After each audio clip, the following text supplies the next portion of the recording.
devotshmëria në fenë e bukur islame dhe në shkollën e Ehli Bejtit.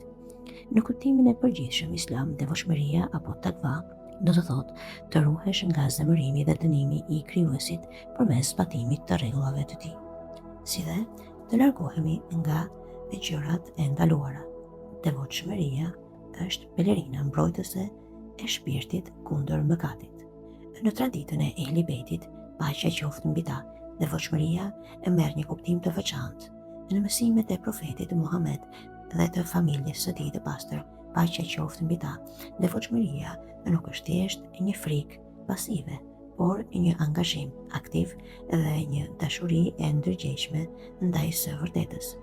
Imam Aliu, paqja qoftë mbi të, e konsideron dijen si themel të devotshmërisë, duke e krahasuar devotshmërinë me një armaturë të fortë. Në traditën e Ehli Bejtit theksohet se devotshmëria e vërtetë nuk mund të ekzistojë pa dijen e saktë fetare dhe kuptimin e thellë të fesë. Për Ehli Bejtin, njerëzit e devotshëm janë ata që qëndrojnë gjithmonë në krah të personave të cilët janë shfrytëzuar.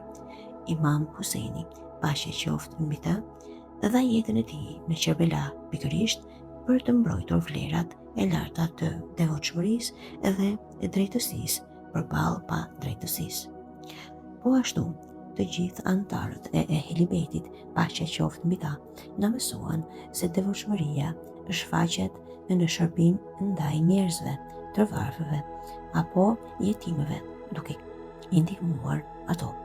Ashtu si kurse përmendet në surën Insan, duke mos kërkuar shpërblim apo falënderim, përveçse prej Zotit të madhëruar. Pra, atë çka ne veprojmë, mos ta pretendojmë nga të tjerët.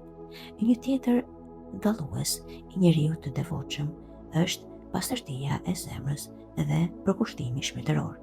Lutjet e tij, siç i gjinden në librin e Sahifes së Xhadijes të Imam Ali ibn Huseinit, e paraqesin e devotshmërinë si një udhëtim të vazhdueshëm drejt pastrimit të zemrës nga lakmit e ulta, egoizmi dhe dëshirat e tjera të tepruara për këtë botë.